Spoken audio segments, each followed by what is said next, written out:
आज की कहानी है। ऐसा क्या हुआ जो सासू माँ खुद को कमरे में बंद कर लेती हैं। कहानी पसंद आए तो कहानी को लाइक और चैनल को सब्सक्राइब जरूर करें। अंजलि ने सासू माँ सुमित्रा जी से कहा, माँ कहाँ खोई हुई हैं? चलिए ना, नैन्सी घर आ गई है, सब लोग आपको पूछ रहे हैं। सुमित्रा जी मन ही मन सोचने लगी, जिसका मुझे इंतजार था वो आ गई, अब शायद मुझे ये माफ कर सके। सुमित्रा जी ने पूछा, बहू क्या तुम सच में चाहती हो मैं बाहर आऊं? हाँ माँ बिल्कुल, वो पोती है आपकी, आपको तो सबसे पहले नैन्सी और अमन को आशीर्वाद देना चाहिए। अंजलि सासू माँ को पकड़कर उठाने लगी और उन्हें बाहर ले गई। बच्चे बाहर शोर कर रहे थे। दादी को देखते नैन्सी दौड़कर आई और बोली, आप कहाँ थी दादी? मम्मी से पूछा तो कह रही थी पूजा कर रही हैं आप।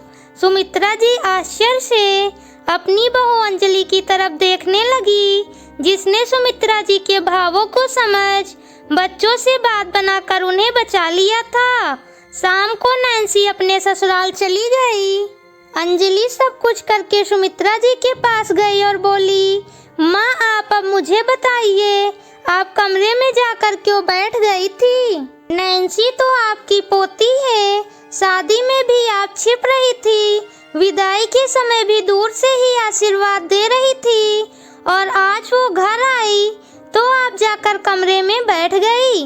आप ऐसा क्यों कर रही हैं? मुझे बताइए मम्मी जी।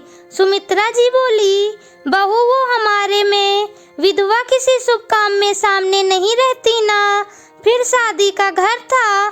जब मैं खुद इस बात को इतना मानती थी तो अपने समय में कैसे भूल जाती, बस इसलिए कमरे में जाकर बैठ गई। सुमित्रा जी के कहने का मतलब अंजलि अच्छे से समझ रही थी। अंजलि ने कहा, माँ मैं आज भी वो दिन नहीं भूल पाती जब नैन्सी के जन्म के बाद मेरी माँ उन्हें देखने आने वाली थी।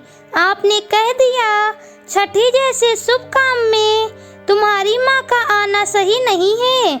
मैं बहुत रोई थी, मेरी माँ ने भी मन में सोच लिया था बेटी की खातिर, आखिर क्योंकि आपको पसंद नहीं था। पर जब नैन्सी के दादाजी हमें छोड़कर गए, आप खुद को कमरे में बंद कर रखने लगी थी। मैं नहीं चाहती थी जो मेरी माँ ने झेला वो आपको भी झेलना पड़े। माँ कोई ये दुख खुद से तो नहीं चुनता है ना, फिर अपने ही बच्चों को आशीर्वाद देने के लिए क्यों इतना सोचना? क्या मेरी माँ या आप नैन्सी का बुरा सोच सकती हैं? नहीं ना, बस ये मैंने ठान लिया था, जो भी हो आपको इस सोच से बाहर निकालना है। आप शादी में भी सामने नहीं आ रही थी, मैं जबरदस्ती बुला रही थी।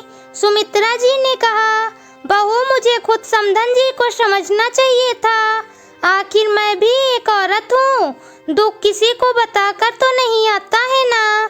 सच कहूँ आज बस कमरे में तेरा ही इंतजार कर रही थी।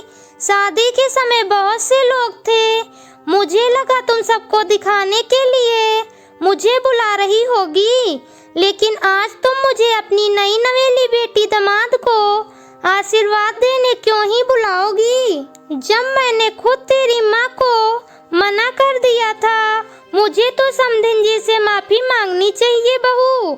अंजलि ने कहा, इसकी कोई जरूरत नहीं है माँ, मेरी माँ भी सब समझती हैं, बस कभी कह नहीं पाती, शायद बेटी की माँ होने की खातिर चुप रह जाती हैं। पर मुझे तो आप दोनों का आशीर्वाद हमेशा हम और हमारे बच्चों पर चाहिए। आगे से आप कभी खुद को ऐसे कमरे में बंद नहीं करेंगी। सुमित्रा जी ने कहा, ठीक है बहू, अब कभी खुद को कमरे में बंद नहीं करूंगी।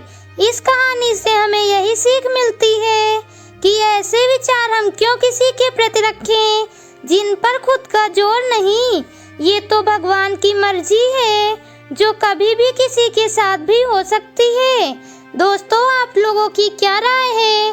कमेंट करके जरूर बताएं, और कहानी पसंद आए तो कहानी को लाइक और चैनल को सब्सक्राइब जरूर करें। मिलती हूँ आपसे अगली कहानी के साथ।